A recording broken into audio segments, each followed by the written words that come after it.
I'm Casey Sclar. I'm the Executive Director of the American Public Gardens Association. Welcome to National Public Gardens Week and to our virtual stamp release event, which we're bringing to you semi-live from beautiful Winterthur Museum, Library, and Gardens, and at the Reflecting Pool, which is one of the locations for the beautiful photography that sets the stage for the American Garden Stamp Series.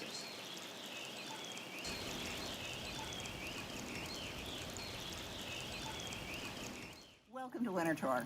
I'm Carol Cadieux, Director and CEO of Winterthur Museum, Garden, and Library. We're honored and delighted to be with you today as we celebrate the launch of the United States Postal Service's Forever Series stamps featuring American Gardens. And now it's my pleasure to play a short video and introduce Pat Mendonca from the U.S. Postal Service. Pat is a senior director in the Office of the Postmaster General and CEO. He's a career Postal Service employee, having started with the Postal Service in 1976, and has amazing specialties that are serving our country, especially today in emergency response with NATO and other countries, as well as expertise in Postal Service policy. On behalf of the more than 600,000 women and men of the Postal Service, it is an honor to be part of the American Public Gardens Association's week-long series of virtual activities. Just yesterday, the Postal Service released a set of commemorative stamps honoring 10 of the country's best gardens and celebrating America's love of gardens. The great thing about these gardens is that they are all open to the public. The 10 gardens featured on the stamps that we are about to reveal are from photos taken by photographer Alan Rokosh between 1996 and 2014.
These stamps are on sale now at post offices nationwide. Now, more than ever, we hope that you are using the mail to stay connected to friends and family. Our American Garden stamps will be a beautiful addition to any card or letter. Thank you and best wishes to all the members of the American Public Gardens Association.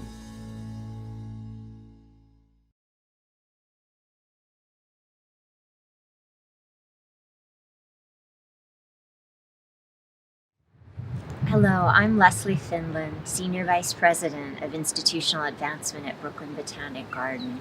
On behalf of all of us at BBG, I want to say how honored we are to be featured on United States Postal Service stamp and to be in such excellent company with other American gardens in this series. I'm standing in the Osborne Garden, which is the site featured on Brooklyn Botanic Gardens stamp. The Osborne Garden is at its most vibrant in spring. Cherry trees, crabapples, wisteria, and azalea bloom in quick succession around a beautiful central lawn. I love this garden for its intimacy and elegance. Here you can find fluted stone columns and curved acoustic whispering benches, all aspects of an Italianate design that evokes the Art Moderne period that was popular in the 1930s when the Osborne Garden was built. This garden is the first space visitors see when they enter our Eastern Parkway gate. It's a grand entrance and a fitting introduction to the rest of Brooklyn Botanic Garden and the beauty visitors experience here year-round. Our thanks again to the United States Postal Service for this wonderful honor.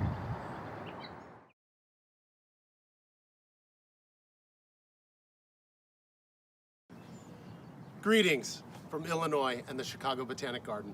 I'm Fred Spicer, Executive Vice President and Director of the garden. And we're thrilled to be with you here today for the American Gardens virtual stamp release event. And it's really timely because it's National Public Gardens Week. We're so grateful that you're here. I'm so lucky I get to be here every day, and you're looking at the view that is on our stamp. And you can see the lantern in the background in our beautiful Japanese garden. This is the Elizabeth Hubert Malott Japanese Garden, one of 27 different display gardens here at Chicago Botanic Gardens. And for many visitors, this is their favorite. It was designed by the late Koichi Kawana, who was professor of Asian Studies at UCLA. And the garden opened in 1982, but was dedicated in 1991. And from the beginning, this has been about showing our visitors the influences and the mastery of Japanese garden design and garden principles. And Kawana-san always believed that these principles could apply to any garden anywhere. So you see, we've used a lot of traditionally Midwestern hardy plants where traditional Japanese plants are just not hardy for us. So behind me, you're seeing some of the trained Scots pines. And in this kind of garden, the pines symbolize longevity. And we train them very intricately to control their size and to control their scale and to make them look very, very old. The lantern in the background, and that you also see on the stamp, is a style called Yukimigata, which means snow viewing lantern. It has a very wide brim to better catch the snow. And just like you see here, the traditional location is next to water. Well, it's really great to be here. We are all honored at the Chicago Botanic Garden to be part of this program, and we want to thank everyone at the United States Postal Service and wish everyone well. Hi, I'm Jonathan Cavalier, Director of Gardens and Grounds at Dumbarton Oaks. I'm standing in the Pebble Garden, a stunning example of the collaboration and iterative design that began here nearly 100 years ago. This space is special because it showcases the design visions of both Beatrix Farrand and her protege Ruth Havey, who both worked closely with owners Mildred and Robert Bliss to create this work of art. We're incredibly honored to be a part of the U.S. Postal Service's recognition of American gardens this year, an honor made even more poignant as we prepare to celebrate this garden's centennial next year. Public gardens are healing spaces that inspire our humanistic instincts, and in this time of quarantines and closures, we are planning for the day when we can welcome the community back to this cherished garden. Our mission to preserve this historic space for future generations has never been more clear. The Desert Garden is the oldest, largest, and most diverse collection of succulents in the country, if not the world. Welcome to the Huntington Botanical Gardens, 208 acres of themed gardens, one of which is the Desert Garden, which is 10 acres of cacti and other succulents from around the world. We use plants where they'll grow best. The lower garden is colder, so we have more cold-tolerant plants from Argentina and Bolivia and other parts of South America, Chile. In the upper garden, it's a little more protected from frost. That's where some of the more tender African and Arabian species grow. Many cacti are pollinated by bees or other pollinators, but particularly hummingbirds, which are also exclusively New World, like the cactus family. On the edge of this mass planting of golden barrels are a number of old man cacti, and there's one that's forming a nice beard at the top there where the flowers are formed. Some of the specimens we grow are rare by virtue of their age and size. Some of the oldest here are about 100 years old. The Baja bed features plants from Baja California, including Euphorbia xantii, which creates a beautiful cloud of fluffy white flowers that blush pink on cool nights.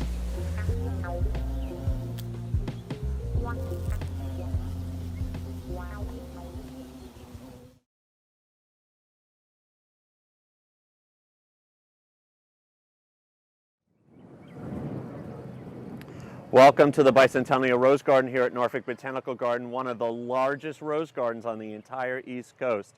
An image from this garden was chosen to be on a U.S. postage stamp, and we could not be more proud. Here at Norfolk Botanical Garden, our mission is to connect people to the world of nature through plants so that we can address the environmental crisis. And especially at times like this, that mission is so prescient. What a better place to be inspired by nature through the beauty of these amazing, amazing roses.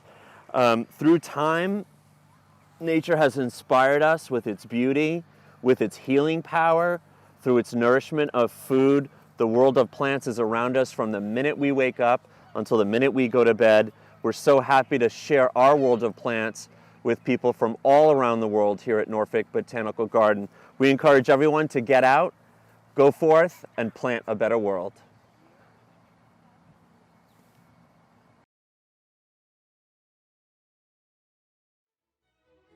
The Winterthur Garden is the vision of Henry Francis DuPont, who carefully orchestrated a naturalistic garden. Today, Winterthur is one of the few remaining wild gardens in America. The reflecting pool was designed by Marion Coffin, American landscape architect, who is celebrated this year, 2020, not only as a great influencer in American landscape design, but also as a leading American woman, in the year that we also celebrate the 100th anniversary of the 19th Amendment granting women the right to vote.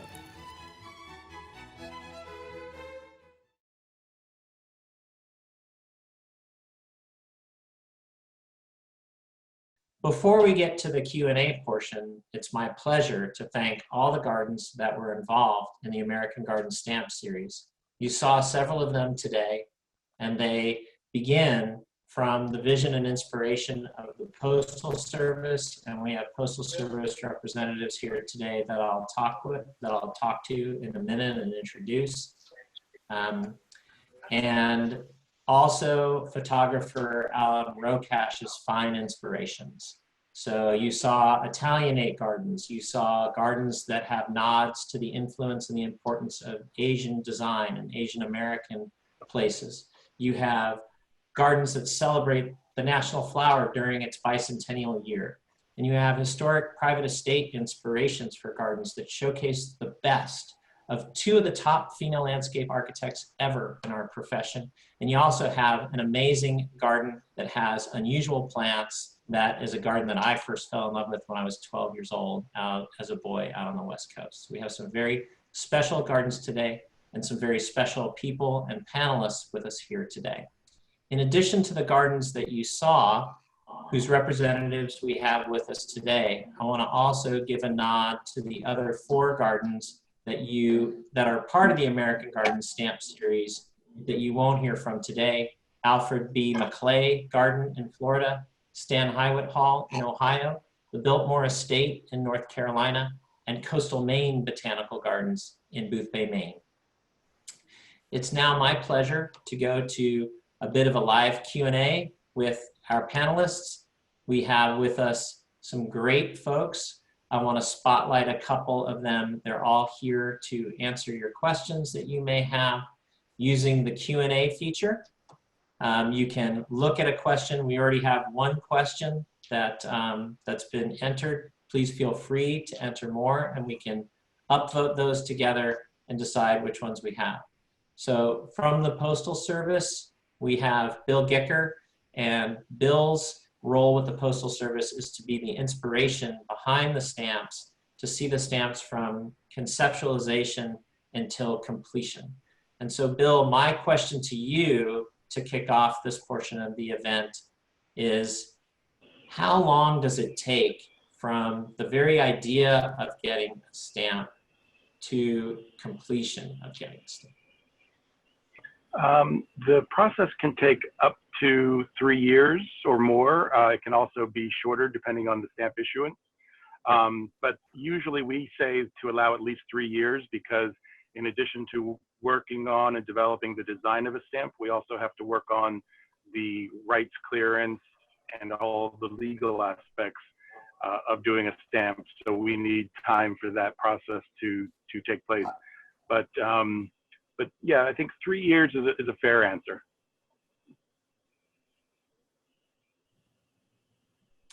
That's a very generous time. I think there are a couple of people who are interested in knowing sort of how the gardens themselves were selected for the stamp series and what that process were. Sure. When working on a series such as this, it's impossible to include everything that should be included. So what we look for is, first of all, are stamps that visually work together to start to tell the story. Just because we have done this series right now doesn't mean there aren't opportunities to do other series in the future that feature more gardens. Most of these tend to be East Coast or towards the eastern side of the United States. But partially that was to do with the fact that we were working with the photographer Alan Roca and working kind of within gardens he had already shot. But we always look at it as an opportunity for future stamps to include more gardens, and stamps like these are very popular with the public. That's great. So a question that I have for Michael DePlane at Norfolk Botanic. The Bicentennial Garden was the garden that was selected. And we get a little bit of a sense of its history. What was the inspiration behind that? So the Bicentennial Garden takes its name from our nation's bicentennial, and that's when the city of Norfolk added it to what was then their public garden. You know, I think the garden had a big building boom here in the 1950s and in the early 60s. And then nothing really happened again until the 70s. And I think the advent of the nation's bicentennial prompted the city to sort of invest in the garden and build something new. And the idea was to create a rose garden. And it's since grown to be one of the largest on the East Coast. Thanks.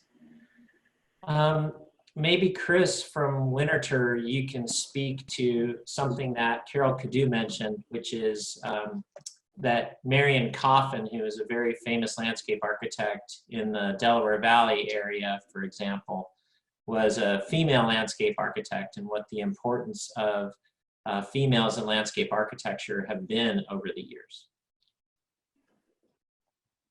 Thanks, Casey. Yes, Marion Coffin was a friend of Mr. DuPont's. They both attended school in Boston, and she completed the landscape architecture program at MIT. And I believe at the time, landscape architecture was one of the professions that women had more of a clear path in. They could pursue it professionally, solicit clients, and essentially run a whole operation with staff and draftsmen and all of that. And Marion Coffin found herself busy not just at Winterthur, but at the University of Delaware, Gibraltar here in Delaware, Hilgert Farm. There's a whole, actually she did some design at the New York Botanical Garden as well. And in some ways you sort of look at Marion Coffin and Beatrix Farrand and Ellen Biddle Shipman and some of those women as real trailblazers and establishing themselves as professionals at a time when women didn't really have that opportunity. So the other female landscape architect that was featured was Beatrix Farrand. And so Thaisa Way or Jonathan Cavalier, can you talk about Ms. Farrand's influence on Dumbarton Oaks and what resulted in the stamp? Yeah, I'll chime in and Jonathan can chime in with me. Beatrix Farrand was hired by the Blisses, who had bought the estate in 1920, and she was hired in 1921, which is why next year we'll celebrate the centennial of the garden. And she, what she had was a pretty challenging site of two ridges with a stream in between and a house on top of one of the ridges and some initial terraces and some amazing trees. And she would go on over the next almost 30 years to work with the Blisses to turn this into their own garden and landscape. And then in 1940, actually to turn it over to Harvard as a research institute to include one of the earliest garden and landscape studies programs with garden and landscape designed by Farron and an amazing rare books collection. Awesome. Add that we're incredibly fortunate here at Dumbarton Oaks in our mission to preserve Farron's design intent in just the fact that we have a tremendous amount of documentation on this garden. As the gardens were being built, the Blisses were mostly stationed in Europe and in South America. And so the gardens were largely designed through correspondence. And that correspondence, along with all the historic drawings, and then a book that Farron wrote when the property was turned over to Harvard to put into writing her design intent and her maintenance vision for the space. All those things together give us a lot of flexibility and a lot of insight into her process and to keep the garden going. I'm going to add one more quick thing just because it's why I'm standing in the room that I'm standing in, which is the music room at Dumbarton Oaks. And you can't really see it, but no, behind me on that mantelpiece is a painting of the garden. And I think the fact that not only did they have the garden and the landscape designed, but that they then brought a painting of it inside to one of their most important rooms that celebrated music and art says a lot about the importance of this place and the importance of gardens and landscapes in the American landscape writ large. So a follow-up question that I have for all of you is, why is it so important, or what is the special importance of being selected as one of the gardens for the stamp series now?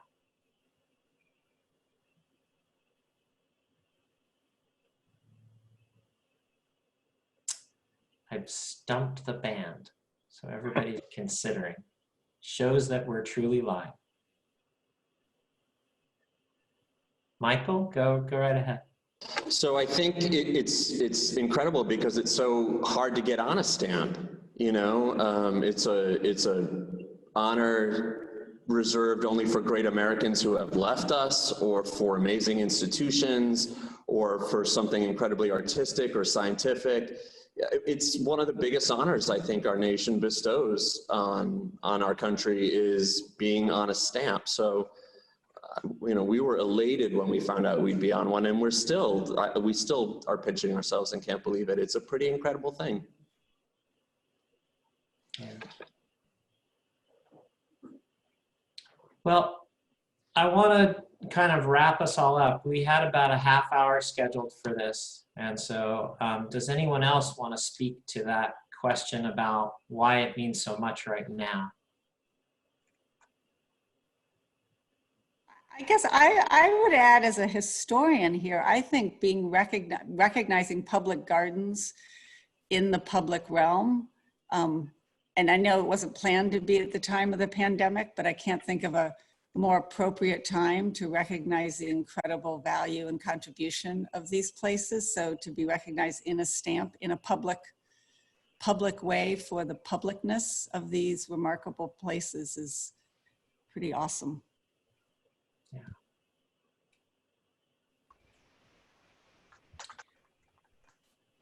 Well, and I think many different folks in America that make up the incredible tapestry that we have. There are several questions that have come in through Q&A, and we're going to do our best to answer those questions offline with some of the specifics that you have. There's a lot of questions about the process of narrowing down. What we know is about 600 gardens that are members of the American Public Gardens Association, down to 10. And some other more specific questions about why was this garden selected, or why wasn't my favorite garden selected? And so a question I know I get a lot is, what's your favorite garden in the American Public Gardens Association membership? And I always say that they all are. And I know that people go, oh yeah, of course you got to say that. But my answer is that each and every one of them does something incredible and unique for its community and its contribution. So Norfolk, for example, has a great history that Michael, if he chooses to, could speak briefly to, of a heavy African-American involvement in the creation of that garden and in bringing that garden from conception to reality in many cases, and they should be honored for that. Fred and Chicago Botanic could talk very plainly to the importance of Japanese gardens and Asian American and Asian gardens in especially in post-war influence. And it's just so wonderful to see them honored in the stamp series. So if we could cut over to one of the most obvious questions for people, which is where can I buy them? How can I buy them? If we're able to put that up. You can go to stamps.usps.gov, or effective yesterday, go down to your local post office and buy them. I went by and saw Brian and Diane today and got my set, both for me and the American Public Gardens Association. So on behalf of all of us, we thank you so much for attending today. Again, we apologize about some of the video and audio issues that we experienced. We ask you to look back onto our website for a YouTube posting that will have an unaltered audio and video copy that's a clean copy of all the beautiful presentations from each of the gardens and from Pat Mendonca initializing the stamp series. We're just so thankful that you joined us today. Thank you for your time and have a great day. Bye.